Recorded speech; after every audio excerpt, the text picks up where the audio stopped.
So some teams surprised me in a good way.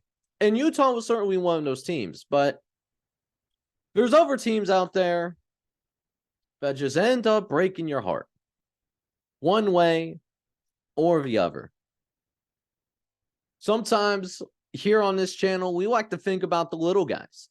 We like to think about, the smaller schools at the FBS level. We want to pull for them to get that big achievement and to be treated seriously on the big stage. And unfortunately, those dreams, at least at the national level, come crashing down. I'm talking, of course, about the Air Force Falcons. Oh, did Air Force break my heart, man. We actually talked about an Air Force game earlier this year, and I was big on Air Force, man. Air Force was a team that just bullies you, man. And they were undefeated. They just got ranked in the initial college football playoff rankings. This is the first time that this has happened for Air Force. I don't think we're going to see that in the rankings. We're not going to see Air Force when those new rankings come out. We'll just put it that way. So Air Force was taking on Army, and this is a continuation of the Commanders and Chiefs trophy that is fought between the three major service academies: Army, Navy, and Air Force. So Air Force already beat Navy. They already accomplished that earlier this year. But for Air Force to clinch that Commanders and Chiefs trophy for good, Air Force needed to beat Army. And Air Force, what if I told you that Air Force was roughly a 3-score favorite, okay? Air Force was I believe it was a 17.5-point favorite. It was around that kind of betting line out there. So the 17.5 points were met, but Air Force wasn't the one winning by double digits, though. Army did. Army won. And this was a massive surprise that I don't think a lot of people, even those that kind of look into West Coast football more deeply, I don't think they even saw this coming either. Because here's the thing with Army, okay? Army not only was an underdog in this game, Army was also on a 5-game losing streak. They were on the verge of not being able to be bowl eligible and not be in that position. So Army was fighting for their lives. But here we are, Army at 2-6.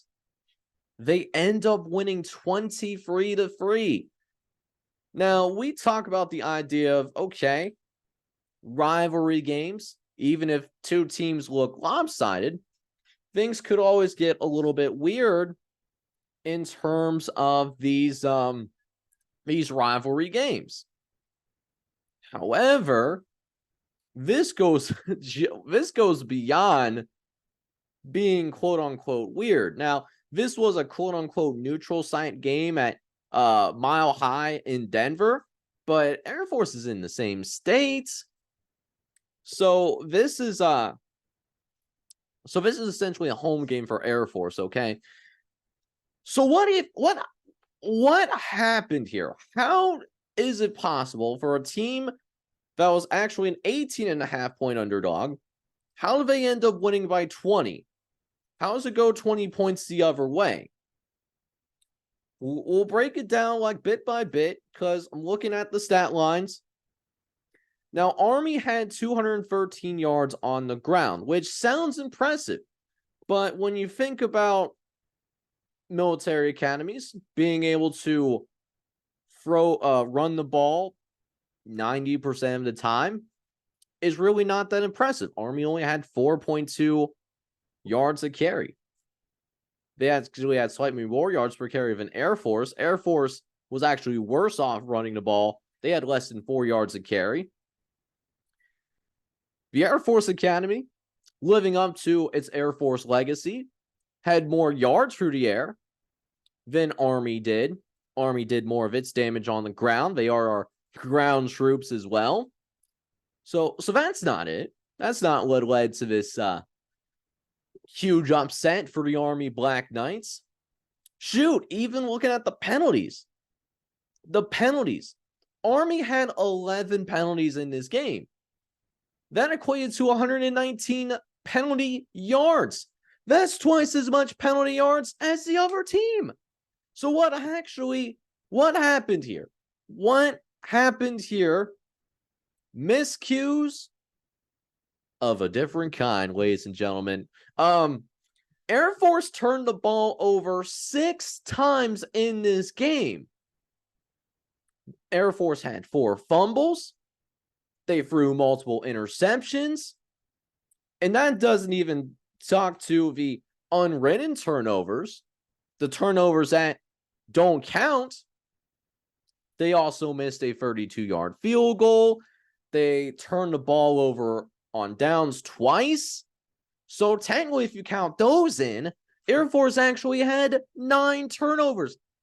No one, not Georgia, not the 2007 Patriots, there is no football team on this planet, no matter how good you are, you can't win, turn the ball over that many times.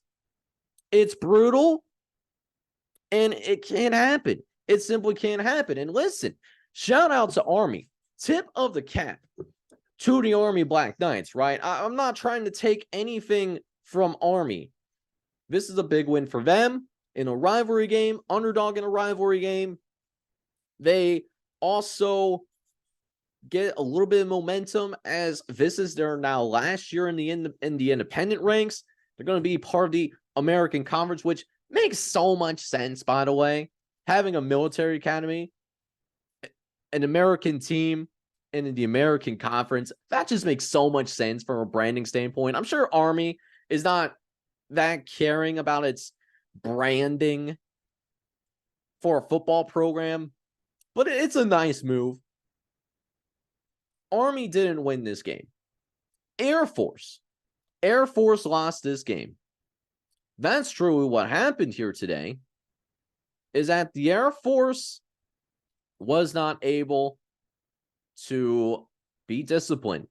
They made all those mistakes, and Army did just enough, took advantage of those mistakes, and because of that, they were able to come out and win this game in front of 52,000 fans at the neutral site game. Who says the military academies don't matter in today's college football? I certainly didn't. I hope you guys feel the same way as well. So, that being said, Army now controls its destiny to hoist the Commander-in-Chief's trophy.